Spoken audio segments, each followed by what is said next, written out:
Good morning. This week we're in chapter 3 of J.I. Packer's Knowing God. And he's laying out for us what does it mean to know someone and to be known by somebody. And it made me think about what I read recently in Luke chapter 10, where Jesus describes knowing him as the good portion, the main thing, the most important thing. And for some of us, we're at different places on the spectrum. Some of us, it hasn't been as important as it should be for us to know God. We need to seriously think about that and take stock of that. For other people, as Christians, they are pursuing to know God. But I'd like to share with you a quote, an excerpt from John Owen in Volume 2 of his work, Communion with God. And this is in the second part of the book on knowing Jesus Christ. And he has two challenges, one for people who have not been pursuing to know Christ, and the other for people that are seeking God. So let me share this with you. He writes, "You that are yet in the flower of your days, full of health and strength, and with all the vigor of your spirits, do you pursue some one thing, some another? Consider, I pray, what are all your beloveds to this beloved?" He's referring there to Christ.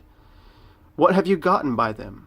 Let us see the peace, quietness, assurance of everlasting blessedness that they have given you. Their paths are crooked paths. Whoever goes in them will not know peace.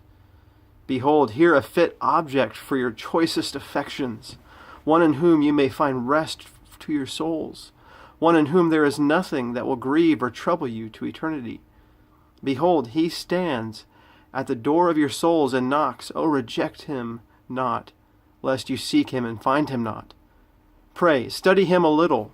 You love him not, because you know him not. Why doth one of you spend his time in idleness and folly and wasting of precious time, perhaps debauchedly? Why does another associate and assemble himself with them that scoff at religion and the things of God? Merely because you know not our dear Lord Jesus. Oh, when he shall reveal himself to you and tell you that he is Jesus whom you have slighted and refused, how will it break your hearts and make you mourn like a dove that you have neglected him? And if you never come to know him, it had been better you had never been. While it is called today, then, harden not your hearts." But what about for believers? He continues for this. "You that are perhaps seeking earnestly after a righteousness and are religious persons, consider a little with yourselves. Does Jesus have his due place in your hearts? Is he your all? Does he dwell in your thoughts? Do you know him in his excellency and in his desirableness?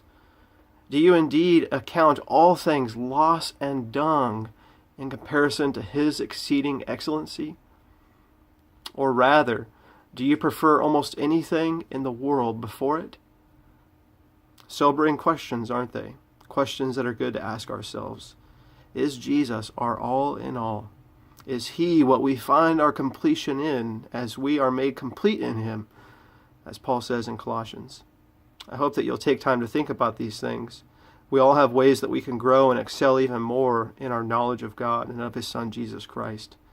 And I hope as you read God's Word, as you come and sit under the preaching of God's Word, and as you think about knowing God, I hope that Jesus will be even more beautiful in your sight, and that your affection and love for him will grow. God bless.